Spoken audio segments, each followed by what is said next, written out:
if you do have any questions, I'm just John at Couchbase.com. So let me introduce myself briefly here. So my name is John Zablocki. I'm a developer advocate at Couchbase. I'm the .NET developer responsible for our .NET SDK. So this won't be a .NET talk, obviously, but this is just more a broad introduction. So I'll talk a little bit about the difference between CouchDB and Couchbase, just in case anyone else had that confusion. CouchDB is a purely document-oriented database. It's an Apache project. It was created by Damian Katz, who is our CTO at Couchbase. Couchbase is the merger of two companies, Membase and Couch1. Couch1 was a CouchDB company. Membase was a persistent Memcached company. So we kind of combined the two technologies into Couchbase Server 2.0. So that's what we'll walk through, and I'll show you what that is. So CouchDB is a pure document store database. Apache, no commercial support. Cloudint. Is there anyone from Cloudint here? Cloudint is a company here in Cambridge, or I think they moved to Boston, actually. They were in Cambridge. But they're responsible for pretty much the most commercial support for CouchDB. They do hosted CouchDB, but they have like some add-ons to it. So otherwise, I also run a group here called beantownhall.net. It's a .NET group that's really not focused on .NET. So we haven't had a meeting in a while because I've been traveling a lot, but we do meetings on everything from Node.js on Heroku to Visual Studio updates. So it's kind of a broad range of stuff. And I also am one of the organizers of the code camps here. Has anyone ever been to a code camp? So we do .NET, mostly .NET focused, but code camps are all-day Saturday events where we just have a bunch of community-driven content. And so I'll introduce NoSQL I'll give the elevator pitch for NoSQL. So the basic idea is that you have relational databases. You're all at a MySQL meetup, so presumably everyone is familiar with relational databases. Imagine MySQL with no tables. You just stored data, and the data had any format you wanted. NoSQL is not really about getting rid of SQL. It's about getting rid of the structure and rigidity of RDBMS databases that have, things like locking and contention, things that make performance too slow to perform at what everyone calls internet scale. So NoSQL databases are really about removing the relational data model constraints, removing the transactional referential constraints, and providing both the ability to scale on commodity hardware. Couch actually stands for Cluster of Unreliable Commodity Hardware. So I think that was a backronym, not actually an acronym, but the basic idea being that we have databases that can run and scale out instead of scaling up on a bunch of cheap servers. You can go into the cloud, set up a bunch of clusters, and have a very powerful, horizontally scaled system. So there are a couple of different taxonomies for database servers. Non-relational database servers, there's NoSQL databases. So the most common one you'll hear about is probably the document store. Document store is what we're going to talk about today. We are a document store at Couchbase. We're also a key value store, so we're kind of a hybrid. Has anyone not heard of a hash table? I do. So if you've used any key value pair system, you'll understand our CRUD API. Has anyone used Memcached before? Then you're ready to use Couchbase. Couchbase is actually built. It's primarily a Memcached binary API. So if you've used any Memcached client, it's the same API, except for secondary indexing, which we'll talk about. If you've used CouchDB, you'll understand our secondary indexing. So if you've had experience with either of those technologies, you have a leg up. The most popular document store is admittedly probably MongoDB. People have probably heard of, if you've heard of NoSQL. Key value stores were one of the more popular key value stores. React is another one. Redis. There are a bunch of different databases out there. But key value stores and document stores tend to be the most popular. Cassandra is another one you might have heard of. It's sort of like a key value store, but it has multi-dimensions to it. So it's a wide column or sparsely populated wide column database, where you can basically think of it as a hash table that points to a hash table. So you can store a key that points to a key which points to something else. So, excuse me. So Couchbase Server 2.0 is pretty new. It came out in December. This is the team out in Mountain View, California.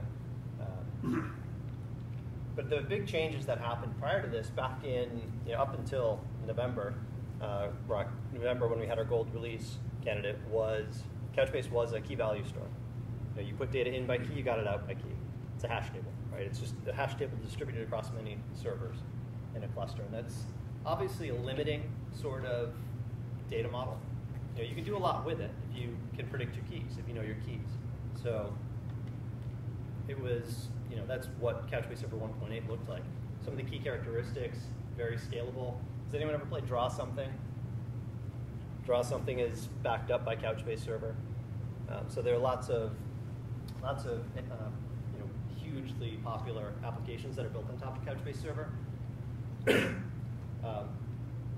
Operations take less than a millisecond, and the reason being because we're built on Memcached technology. Is anyone not familiar with Memcached? So Memcached is a distributed cache. It's basically a big caching layer that's generally most often put over relational databases. Memcached is there's actually a MySQL Memcached. I don't know exactly what it is, but you can use Memcached as part of the built-in MySQL now. So basically, it's in 5.6. Was it the same as InnoDB? There's InnoDB Memcached like cross functionality named 5.6, which was just GA like 2 months ago or something. So I haven't looked into it yet, but it's actually something I'm researching for a podcast that I'm doing tomorrow. So I'm going to be up late tonight. The basic idea, if you're not familiar with a distributed cache or any caching framework, you have a key. You say, is this object I'm trying to retrieve from the database in cache? Here's the key. Is it there? Nope. Okay, now go pull it off of disk. So you try to get it out of memory. If it's not there, you go to disk. Couchbase has that baked in. But the biggest change that happened in 2.0 is that we went to JSON being a meaningful data structure in the database. So document databases like CouchDB, everything is JSON. You store pure JSON. In MongoDB, you store pure BSON, binary JSON. You can store binary data or JSON data in Couchbase. So you can store just, if you have, what languages do we use in the room? Python. So if you're using Python, you can store a Python class serialized using the default serializer of Python. Whatever, like in .NET, you have a binary serializer, so you can just take that byte array and stuff it into disk, and put it in memory, stuff it on disk, and then read it back, and then just serialize and deserialize objects, almost like working with an object database, where as long as you know the key, you can get it out. Now, if you don't know the keys, you may want to ask, let's say you have a user object, right, a user domain object, and you stored a user domain object as a binary, as basically a big byte array that represents the object. So in Python, it'd be pickling.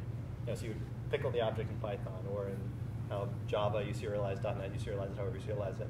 If you wanted to define a user by first name, you'd have to do kind of a table scan sort of thing, where you go deserialize all the objects that are stored in the database and find, say, okay, does this user have the username that looks like this? Nope. Next one. Obviously not very ideal. When you store JSON in Couchbase, by contrast, you can actually create secondary indexes. So you can actually index properties of JSON documents to have faster queries. Remember, we're a key value store, which means the first way you get data in is, here's a key, here's a value. And then the way you get data out, two ways, either by the key or by the value. So I think the fastest way to see that is going to be arbitrarily nested JSON. You can create indexes in arbitrarily nested JSON. So I'll show you what it looks like. We use something called MapReduce. So if you've used, CouchDB has the same MapReduce engine effectively. We rewrote it to be faster, but it's the same concept. So I'll start off by, now I'm a hobbyist Python developer, but I think Python tends to be the best language to show, for ease of understanding how you work with something. So let me.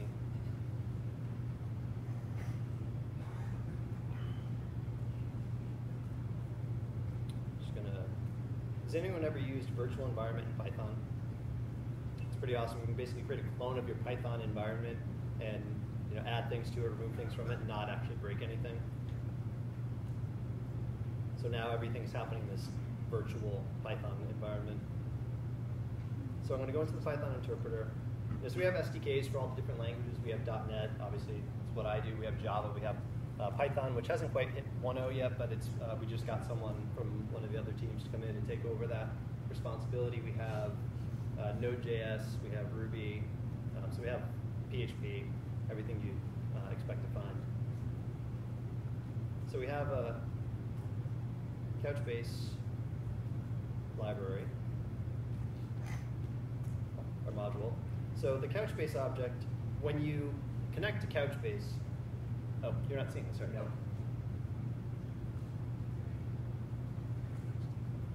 Normally don't use presenter mode, but it just kind of automatically went there. There we go. Now we see it. Now you see it, okay. Can you guys see that okay in the back, or should I bump it up a little? Bump it up.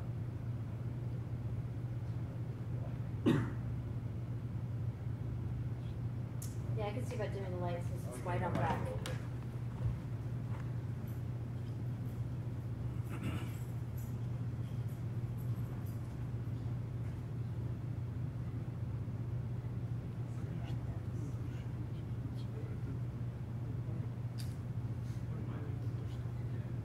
Is that easier back there? Better. Okay. Yeah, not that far. I can't take notes now.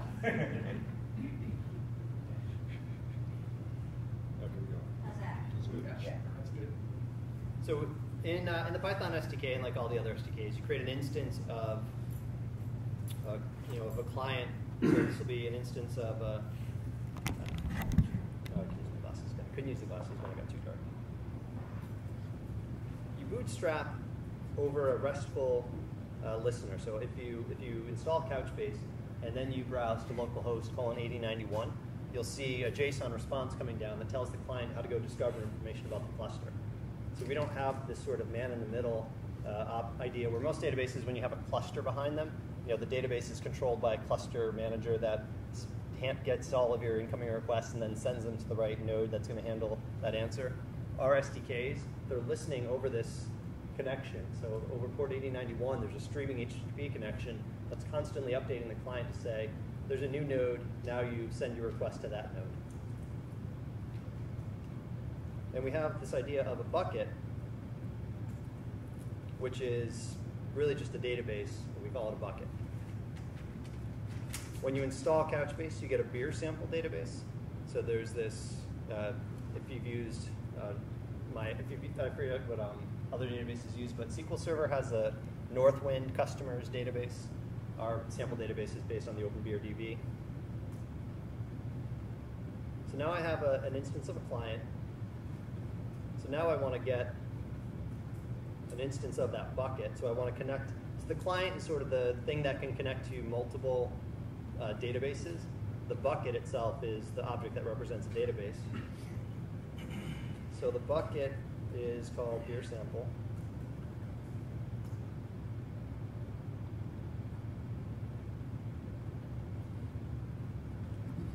So one of the things that to note when you use a Couchbase client, you don't create them multiple times. So if you're how many people are programmers in the room as opposed to DBAs? So everyone's a programmer. So if you're used to any database, typical database SDK, you create a connection object and you close it right after. Because our SDKs listen on that streaming connection, there's a little overhead to create the first time, so you create it once and reuse it across all your threads. And most of the SDKs are thread safe by default. So now that I have this bucket object, I can perform gets and sets. So if I say set foo, I'll explain the 0, 0 in a second.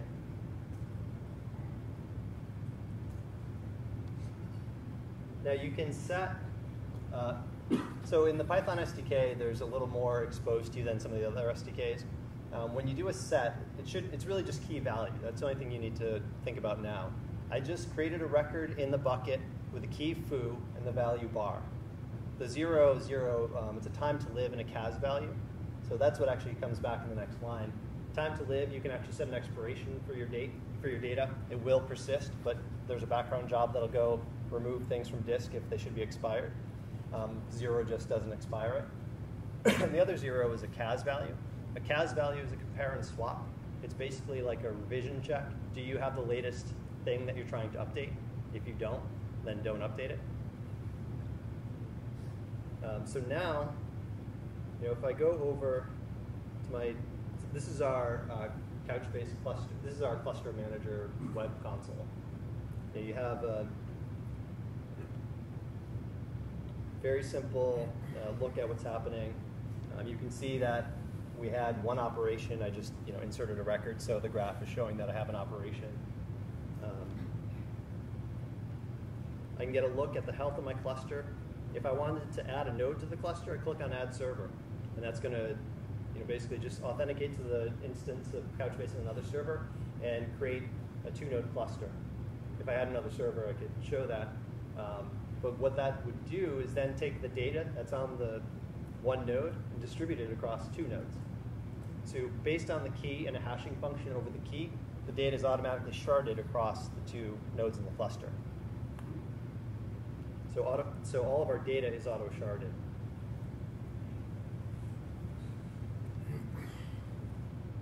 Data buckets. So again, these are like databases. One of the common points of confusion when people start using Couchbase, they think that a bucket is like a collection or a table.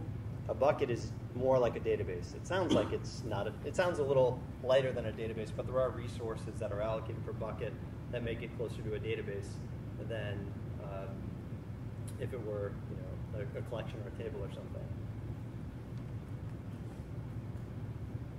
So you can see some basic stats about disk usage and things like that. I'll point out too, for those of you who've used memcached, with Couchbase, you can actually set up a memcached bucket, a non-persistent bucket. So if you wanted to use Couchbase server just to have some of the admin features and stuff like that, you can use a memcached bucket and actually have a non-persistent, in-memory only database. You can't do secondary indexing on those because that happens only on disk. But then, with this, you can basically take your existing memcached cluster, where you have to go update everything manually and do the sort of memcached maintenance stuff, and replace it with Couchbase server. And you can also use Couchbase server or Couchbase bucket as a replacement for your memcached bucket. They're swappable, but it will persist to disk. So if you want your cache to survive, restarts and failovers and things like that, you can pretty much use Couchbase as a replacement for any memcached install.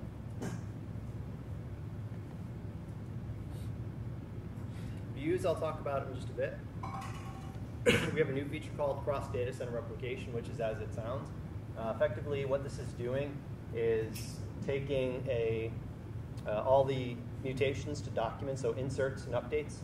Anything written to the cluster is replicated to another cluster. There's a change feed, effectively. It's a little different than CouchDB's change feed, but it's the same idea, where basically over HTTP, a bunch of changes are being fed to another database, or to another cluster of Couchbase. And that cluster doesn't actually have to be a Couchbase cluster. So what you see there, this Nancy thing, Nancy, any Ruby developers? So Ruby has a framework called Sinatra, which is basically a very lightweight HTTP framework. So you basically define routes. You have gets that are handled by this route. You have posts that are handled by this route. It's like a servlet in Java, but a little leaner. The .NET equivalent of that in the open source world is called Nancy.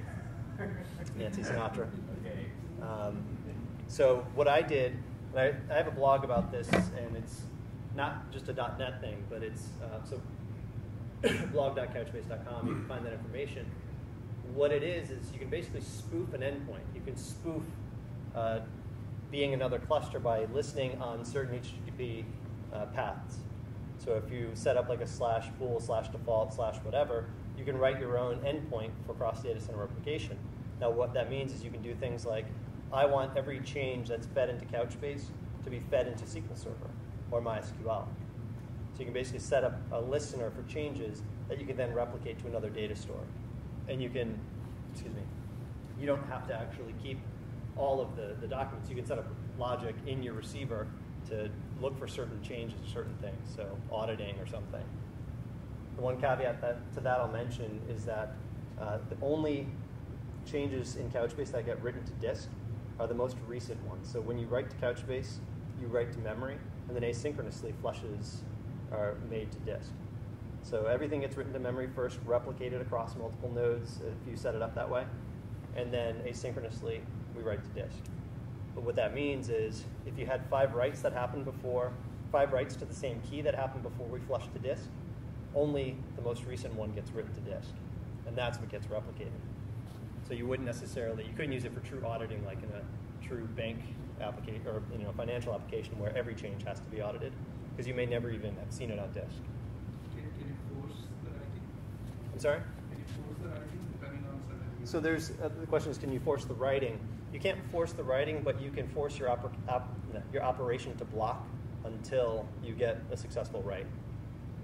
So by default, you kind of fire and forget, which is very common in. So fire and forget meaning that you know it got written to memory, and you don't care after that.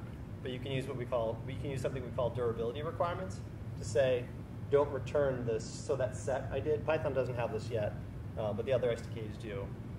You can basically set, but only return when I've written to disk on 1 node, or I've written to disk on 3 nodes, or replicated to, you can replicate in memory, replicate to disk, a bunch of different combinations of that. So you can set priority on which writes are really, really important. Exactly. Things like updating user session ID or user session tokens don't matter. Right. But something like, I bought this, you can say, yes, that gets written to disk and don't come back until it does. Right. And there's another scenario where it's useful. So it's definitely useful for things that are critical, like a password update or a credit card insert or something. But there are, when I get to views, I'll mention the other use of the durability requirements. The log is what it sounds like, not very exciting. And then you can set up some settings. If you want to install the sample buckets, they're available under the settings tab. So what I wanted to show you was in the beer sample database, if I look up the document I just put in, now if you can see that, so I just put in bar, but it's showing up as YMFY. Does anyone have a guess as to what that is? Sort of, not quite encryption, but it's base64 encoded binary Python data. So by default, the Python pickler was used to serialize the data, put it in Couchbase, because it wasn't JSON. And so what ends up happening is we base64 encode it in the view. So there's no way to create a secondary index on binary data. You could actually use that when you define a secondary index. And I don't think I have it on, I might have it on this laptop. But you can actually drop a base64 decoding function into your view definition and look at data like that. I wouldn't recommend it, but you can. So if I go back and then update this to be something like this, so actually put in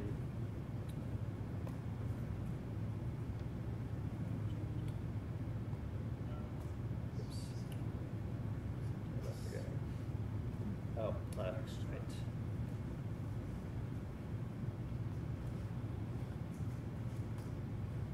So now if I go back and look up foo again,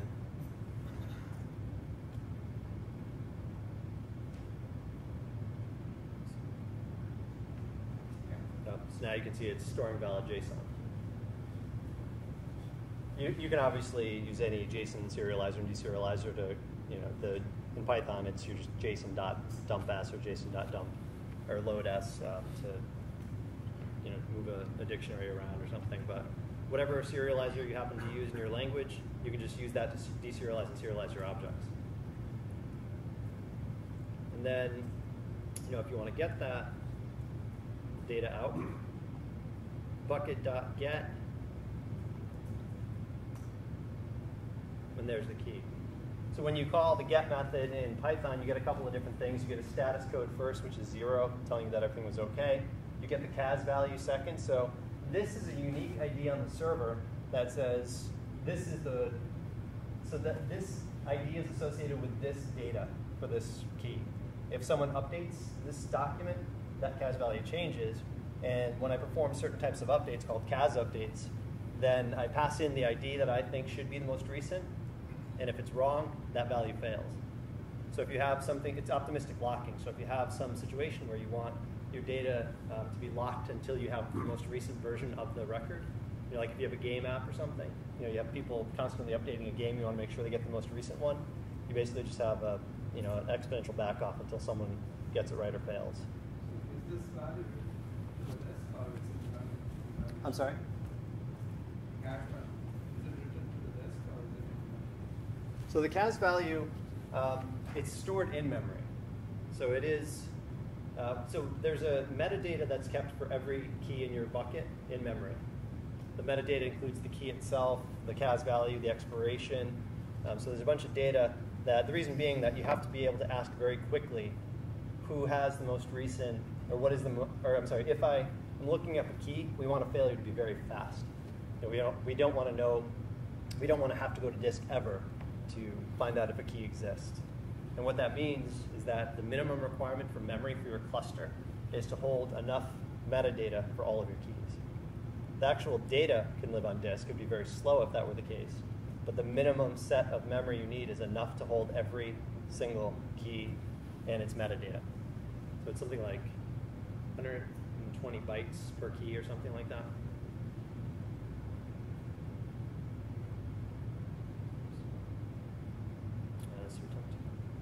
Is there anyone here not familiar with JSON? We just saw JSON. If you weren't, I don't think I need to do the JSON slides. Would you call JSON a kind of a NoSQL database in and of itself because it's kind of like a key value store? JSON does very naturally lend itself to working with something like Couchbase because it is basically key value properties. So it's like a property value. And XML is the same thing when you think about it. I mean, any structured data representation tends to lend itself nicely to key value. I mean, if you think of even a tabular data model, it's also kind of key value. So, but JSON is, I think it's naturally a key value thing, so it works well. Your JSON, you're not extending it in any way? No, we don't extend it in any way. Right. And it's great because so many people try to put JSON into relational databases.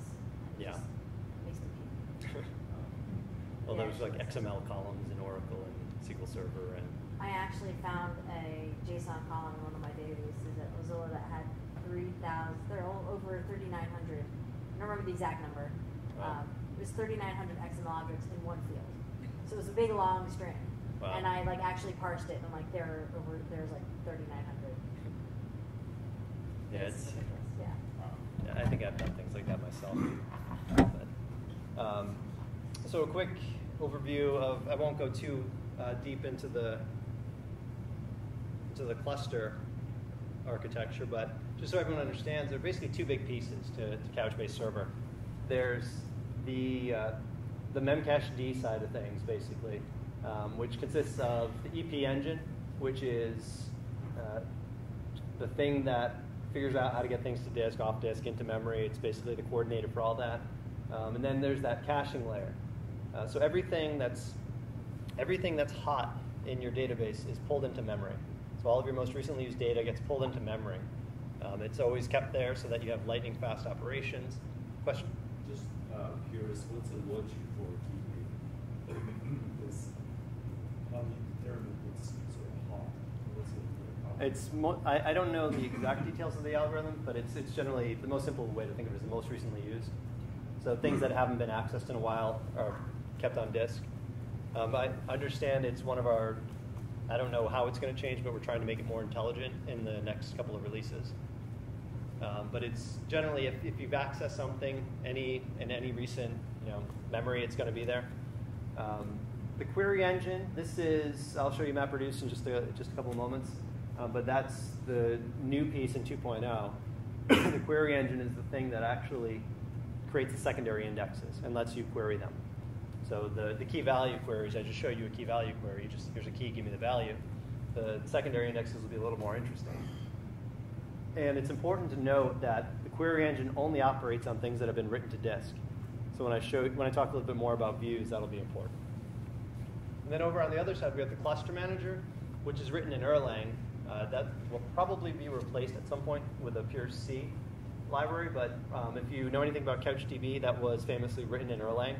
And Damien Katz, the founder of CouchDB and our CTO, wrote a kind of controversial blog post a few months back saying that he was abandoning Erlang for C and the merits of that. So only interesting if you're really into like that sort of database trivia stuff, but it's useful to know because if you install it, Erlang tends to be a little heavy on laptops. So it's, you know, if you install Couchbase Server on, excuse me, it doesn't matter if you're on a Mac or a Windows machine, you can find yourself with a lot of Erlang processing happening.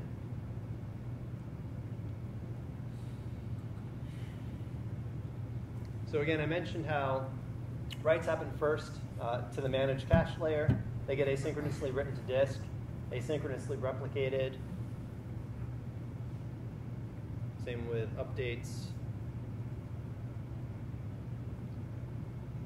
So to understand a little bit more about our cluster, I'll just briefly mention. So I mentioned the auto sharding, but replicas. So a document lives only on one server, you know, in terms of its master state, right? So a key has a master node associated with it. There's one node that is responsible for answering the question, what is the value associated with this key? There are as many as 3 additional replicas that could answer that question if the master goes down. So when we talk about master nodes in Couchbase, it's not master node like a, you know, one node controlling the responsibilities of another node. It's the master owns the right answer for a key, and the replicas own the answer if that goes down. And that's configurable. Has anyone heard of the CAP theorem? So basically the idea that you can't be consistent, available, and partition tolerant all at the same time. We're a CP system where our consistency comes from the fact that only one node answers that question. You can't get a dirty read off of a key query. You'll never get a stale result, basically.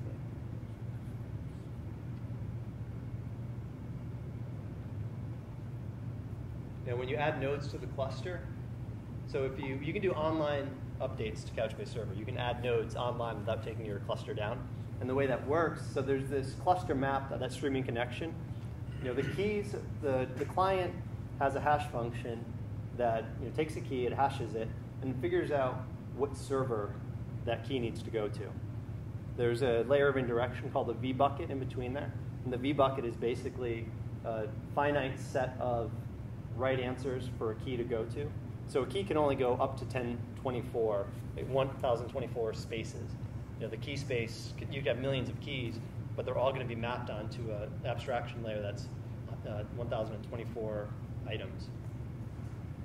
So basically, the client always knows that if I hash this, so basically the client hashes the key, it gets a number between 1 and 1020, or 0 and 1023, and then it knows that based on that map, 76 goes to server 4. And if the configuration changes, the cluster rearranges that abstraction map and sends it back to the client. So there's this sort of constant listening for where does the key go. And again, the client never knows where the key actually goes. It never knows which node is answering it.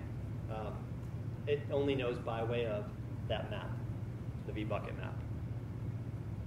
It's not really important to know that unless you come across it. I mean, it's important to know because I think it's interesting to know what's happening on the cluster, but it's not something you'll encounter often. It's only when things go wrong that you need to know that.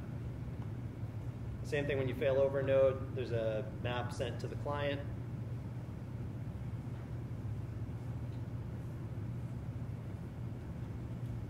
So indexing and querying. So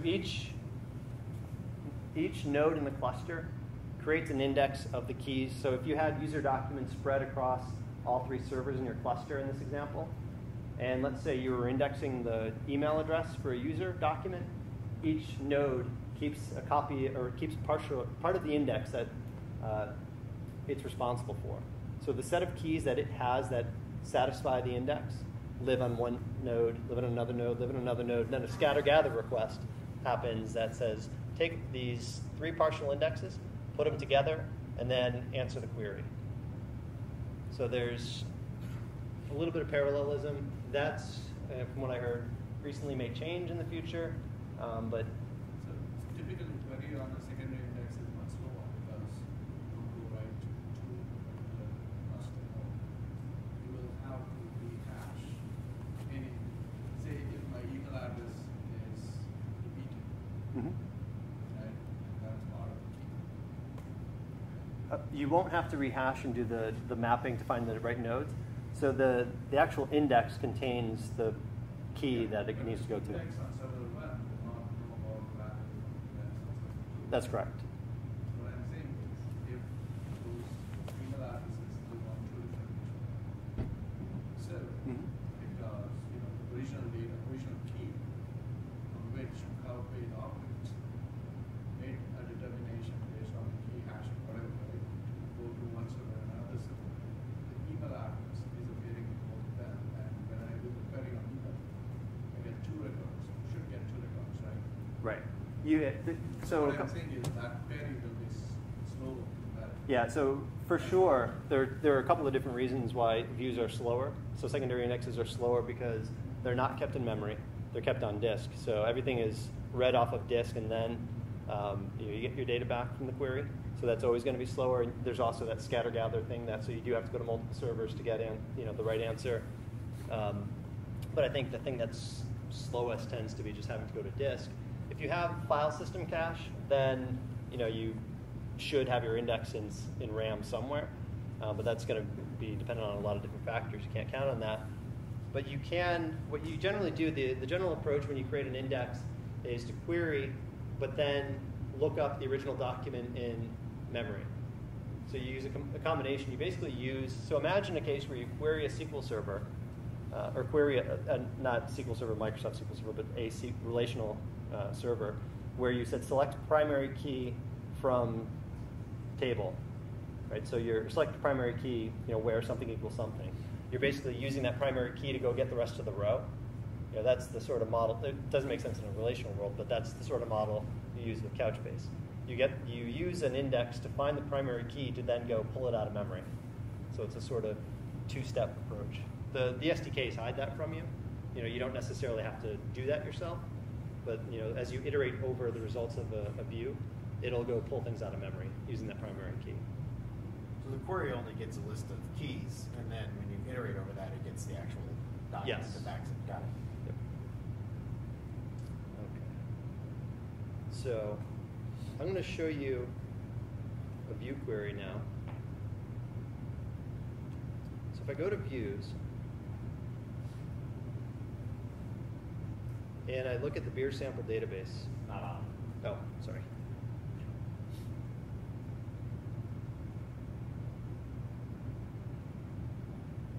So now what I can do is I'm going to delete what I have here, and I'm going to create a new view. We have this idea of a development view and a production view. Development views are views that are run against, so you create an index against a deterministic subset of your data. So the basic idea being you don't want to query against all of your data, because if you have a bad index, you could end up going against millions of records. So we basically take a small snapshot of your data and let you create an index against that, and then you publish it to production. So the only difference is really that the design documents are containers for views. So basically you define a bunch of indexes. So think about what I'm about to do now, think of as a sophisticated create index statement. So in a SQL world, you say create, the SQL create index DDL statement, DML statement allows you to define indexes on certain columns in a table. We're going to do that using JavaScript and MapReduce. So I'm defining basically the container for all of the indexes. So let's say we want to look up breweries by name.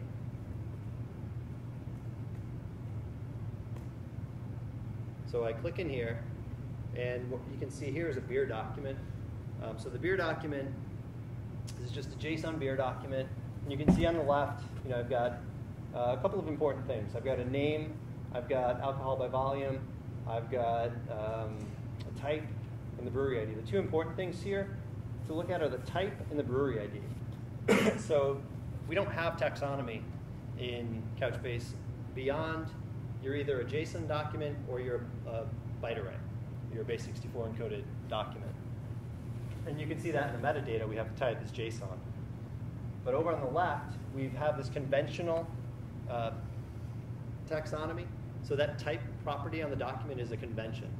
And it's common in CouchDB and it's common in Couchbase, where you put a doc type, a type, or some identifier on all of your documents so that you know that when I encounter this record, it's of a particular taxonomy. And so now, Is there a schema associated with it? there's no schema. So we're a schemaless database. So you could have 3 very different looking documents with the same type, but I'll show you how to kind of address that when you create the index. And most NoSQL databases, if not all, are schemaless. I mean, that's one of the things that you won't find too many NoSQL databases that impose any sort of schema on your data. So let me just see if I can pull up a brewery. So what I'm going to do is write a query that's going to let me answer the question, select star from breweries where the name equals Callahan's Pub and Brewery. So you can see our brewery documents have a type brewery, they have names, they have some location information, they have some address information, they have geocoordinates, etc. So when you define an index, you create a map function.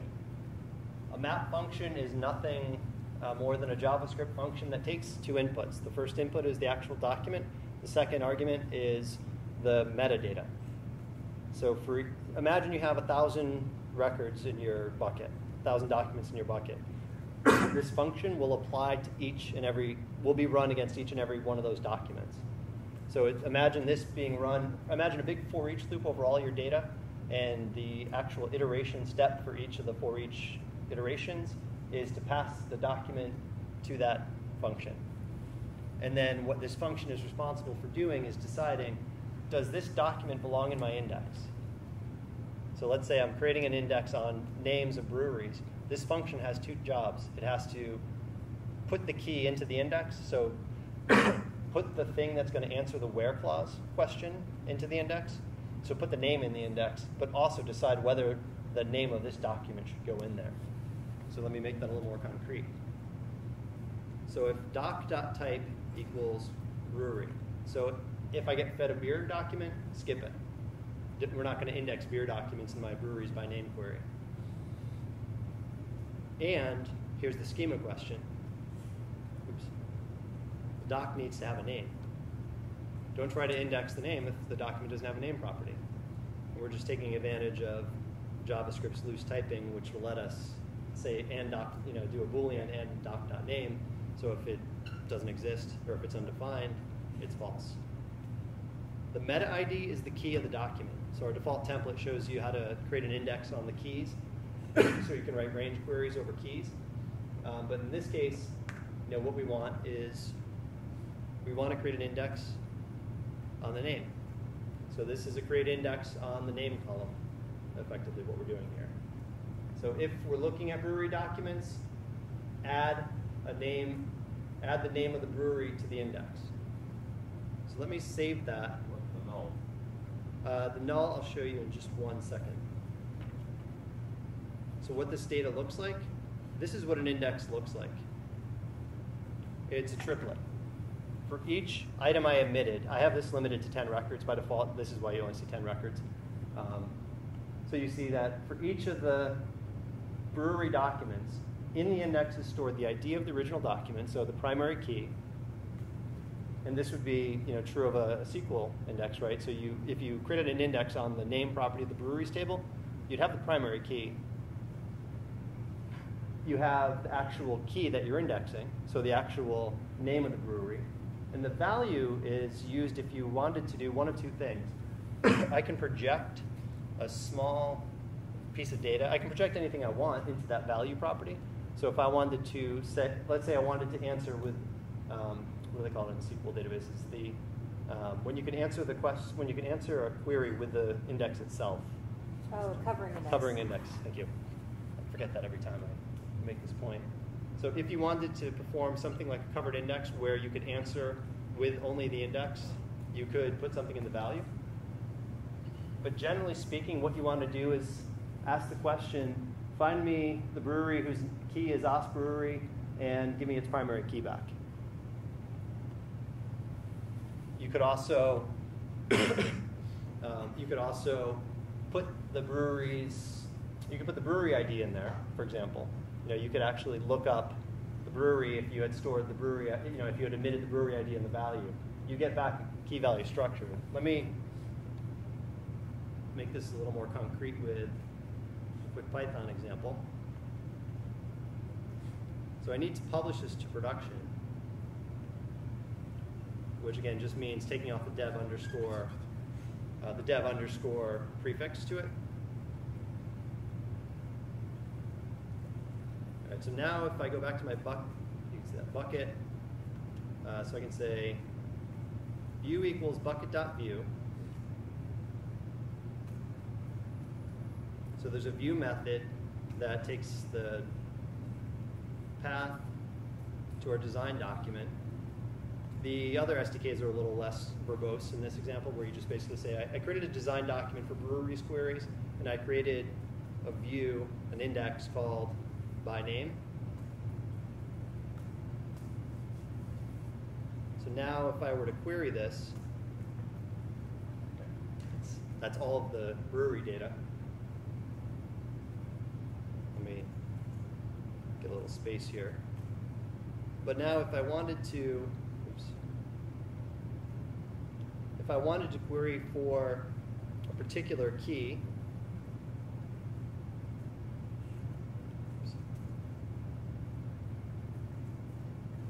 I can pass in an exact key,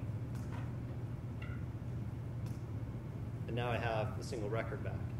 So I created a question. So now, is that an actual index that's being maintained live as you do more puts into your bucket? So that's a good question. So the question is, how do we maintain the index? So it's a standard B+ tree database index. It's an incremental MAC reduce. So when you first create it, it goes over all of the data that exists on disk. If you add a record, it's not on insert or update that it gets added. It's incrementally, all the deltas get incrementally updated on a schedule, which is, I think, every few seconds an indexer runs to go recreate the index. And it also gets run on, so when you query this record, I can actually say, stale equals false. And what that would have done is incrementally updated any mutated documents into the index and then return the results. By default, you trigger an update to happen after you get the data. So is this one other way to actually force the update? Or it just updates the key? Yeah, it will. I mean, you'll trigger an eventual, if you want an update before you, so if you want to reindex anything that's been written to disk since the last execution of the query, then that will do it with stale equals false. So that'll force a consistent. Sure, my question was, you gave stale equals false on view. Mm-hmm. Does that affect the forceful write of the actual data? No, that doesn't affect the forceful write. So that doesn't actually move things from memory to disk. But what that, so generally you would use a combination of durability requirements. So the sort of, I think, easy example to think of is you've got a user registration form. They create an account. They redirect to a page where they log in after they've created their account. If your login query is based on a view, you want to make sure that you've done a stale. I mean, you want to make sure you've used durability requirements to write the data. So when they created their account, don't call this account created until it's been written to disk. So you force that check, and then your query that actually uses the index has to force an update of the data. So that two-step sort of wizard workflow says I've written to disk, I've updated my index, now I know my query is going to work. So it's a little tricky, but question? I have one other question Sure. that I'm struggling with. So Mongo, you've got got databases, and inside databases you have collections. Yes. Here you have a bucket, which is kind of like a database but different. I understood the Yep. memory parameters and such. What I'm struggling with is, what is the upside to putting beers and breweries in the same bucket instead of having that level of, I mean, and it's funny, kind of like NoSQL, well, you want structure in a Mongo world anyway. I'm struggling understanding why this is a good idea to put everything together in the same bucket. So in the case of MongoDB, there's no actual, you can have a collection, you can put beers in a brewery's bucket in MongoDB. There's no... You could smash them together in a collection, Yeah. but people tend not to. I'm thinking, I watched you as you created that first view and you were clicking that, give me a random. Sure. So if I'm a DBA and someone sits me in front of a Couchbase bucket, it seems almost like a needle in a haystack. I don't even really know what I'm looking at if I don't have some kind of documentation from a developer to help. Yeah, I don't have a good counter argument to that. Because if a developer just chucked a can of Coke into your database, you'd never find it, right? It's Right. just, it's in there somewhere and maybe okay. Yeah, it's, the collections are, I'll concede certainly, the collections are a nice feature of MongoDB. I think it's easy, it's nice to say db dot something, Yeah. but they also have ad hoc querying in MongoDB, which we don't have. Well, would you recommend though that someone not put like have a bucket for beer and a bucket for breweries? Would that be a bad idea in Couchbase? That would be a bad idea because the indexers that go run the indexing jobs are applied for bucket and some other resources like memory allocation Okay. and stuff. So generally you have to have the views created first to make sense of your data. Okay. A lot of it's just the history coming from CouchDB and memcached. It was just everything goes in one place and you figure out how to make sense of it based on keys and indexes and taxonomy that you create. I wouldn't say that'll never change. It's a very new product, so it could certainly be something people ask for. Okay. Question? So if I wanted to do, in SQL, I would probably want to say something, give me all of the, beers from brewery X with their value greater than such and such. How would I do that here? So if you wanted to do like an Or am I getting ABV, ahead of you? so I'm actually, unfortunately, running out of time, but I will Sorry. answer that question Sorry. first. That's a good, I think, good last query to show. So if you wanted to ask, show me all the beers. From X brewery with a bitterness value greater than something.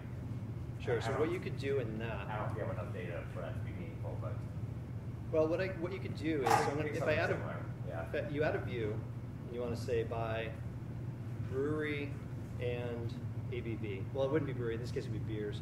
Yeah. Well, I could do by brewery actually.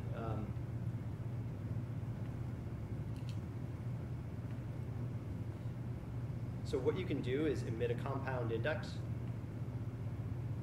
So if doc.type equals a brewery, or sorry, this is going to be a beer.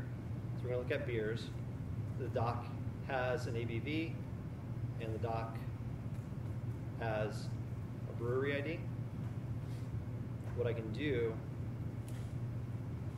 is emit, let's say brewery ID, doc.brewery ID, and doc.abv.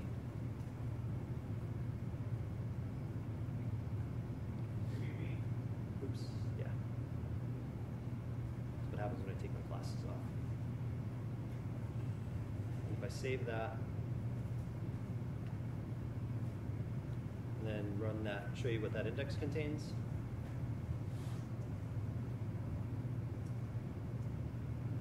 So now you can see that the key is indexed on two things. It's like indexing on two columns. So I could index on, I could say, here's the key, 21st Century Amendment Brewery Cafe, which is the brewery ID, and get back all of its records. You can't really do a greater than query as part of the actual query. There's no comparison operators other than keys, and it basically starts with 2 and ends with. Basically, I have to get all the records and do my own math of them. Or you'd have to have slices in your index creation somehow. So I do apologize. I'm actually running out of time. I have a 9:45 flight, so I've checked in, so I'm okay with that. I'm generally lost. I did try to get Couchbase not to send me the same night I had to do this because I've known about this for many months, and I lost that battle because we have a conference in London. But I do mean it. If anyone is interested in more detailed information, I'm happy to come to you. I have a car and I have access to the train, so wherever you would like information, that's what I'm responsible for doing. Are there any questions, last-minute questions? I know that was a quick hour, but are there any questions before I rush off?